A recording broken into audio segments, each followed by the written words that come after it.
A agência reguladora médica do Reino Unido disse que está revisando com urgência as informações disponíveis para determinar se os testes clínicos com a vacina da Universidade de Oxford, em parceria com a AstraZeneca, podem recomeçar o mais rápido possível. A farmacêutica AstraZeneca decidiu fazer uma pausa voluntária e temporária nos ensaios depois que um voluntário do Reino Unido teve uma doença. E essa doença pode ou não estar relacionada com a vacina. Então a gente vai para Londres falar sobre isso com a nossa correspondente, a Cecília Malan, que tem as informações. Cecília vai contar para gente o que a Universidade de Oxford disse, né? Porque a universidade procurou tranquilizar as pessoas e disse que essa pausa é justamente para garantir segurança com essa vacina, é aquela esperança cautelosa que a gente está falando aqui sempre. Cecília, boa tarde.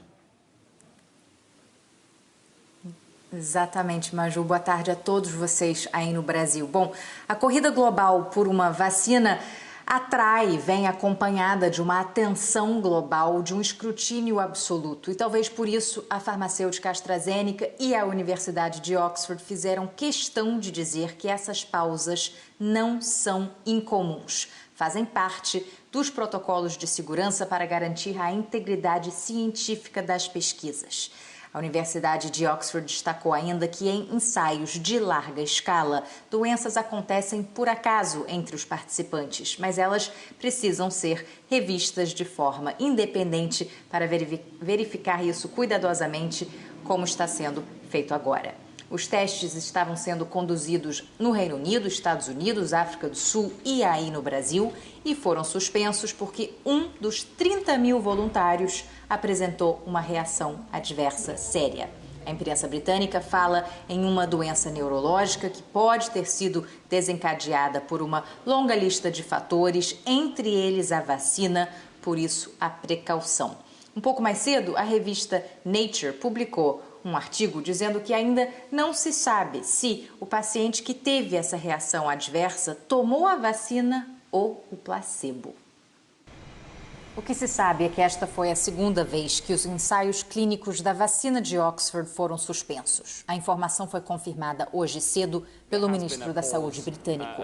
Matt Hancock disse que a pausa não significa necessariamente um revés no desenvolvimento da vacina e que ela mostra o compromisso de todos com a segurança da vacina e dos participantes dos testes. Muitos cientistas estão elogiando a ação rápida dos pesquisadores de pausar os ensaios e anunciar a medida com transparência. Eles entendem que isso mostra a importância de testes clínicos robustos, sem pegar atalhos. Margarete Dalcomo é pesquisadora da Fundação Oswaldo Cruz, que assinou parceria para a produção da vacina no Brasil. Ela falou com os responsáveis pelo projeto aqui na Inglaterra. Nós sabemos que houve um caso de uma manifestação chamada uma mielite transversa, que é uma manifestação clínica de natureza muitas vezes autoimune, atribuível a várias doenças, é uma manifestação neurológica que pode evoluir com perda temporária, parcial ou grande, né, afetando a medula humana, e que isso pode estar ou não relacionado à vacina, né? Então, por exemplo, há determinadas doenças neurológicas, como esclerose múltipla, outras doenças autoimunes, que podem eventualmente, a pessoa que apresentou esse efeito, eventualmente pode ser portadora de uma condição prévia que ela nem sabia que tinha. O jornal americano The New York Times também diz que um voluntário no Reino Unido foi diagnosticado com uma doença neurológica chamada mielite transversa, que pode ser causada por infecções virais, mas que não se sabe quando esse diagnóstico foi feito e se ele tem relação ou não com a vacina. Até agora, tanto o laboratório AstraZeneca como a Universidade de Oxford não citaram a doença especificamente. A primeira interrupção dos testes clínicos da vacina foi no início do verão aqui na Europa, que começa em junho. Segundo o artigo de hoje da revista Nature, ficou esclarecido que um paciente já era portador da mielite transversa e que a reação adversa dele não estava ligada à vacina. Os testes foram retomados sem problemas logo em seguida. No fim de julho, a revista médica britânica Lancet publicou os resultados das fases 1 e 2 da vacina de Oxford, que foram realizadas com 1.077 voluntários. Os pesquisadores concluíram que a vacina é segura e induz uma reação imune no organismo. Nessas primeiras fases de teste, ela não causou nenhum efeito adverso grave. Cansaço e dor de cabeça foram as reações mais comuns em cerca de 70% dos voluntários. A vacina de Oxford usa como vetor um adenovírus de chimpanzé, que normalmente causa o resfriado comum nesses animais.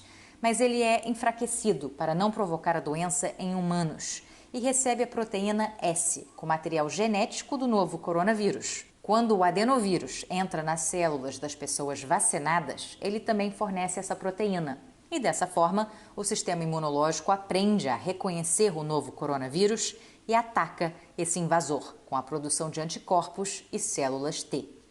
Uma investigação independente já começou aqui no Reino Unido para entender por que o processo padrão de revisão foi acionado uma segunda vez.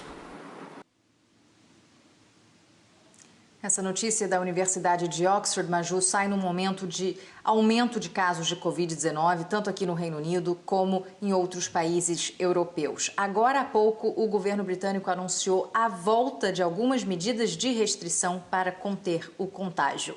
A partir de segunda-feira, na Inglaterra, encontros com mais de 6 pessoas serão proibidos, em ambientes internos ou externos. Eu não gostaria de fazer isso, disse o primeiro-ministro Boris Johnson, mas as restrições são necessárias.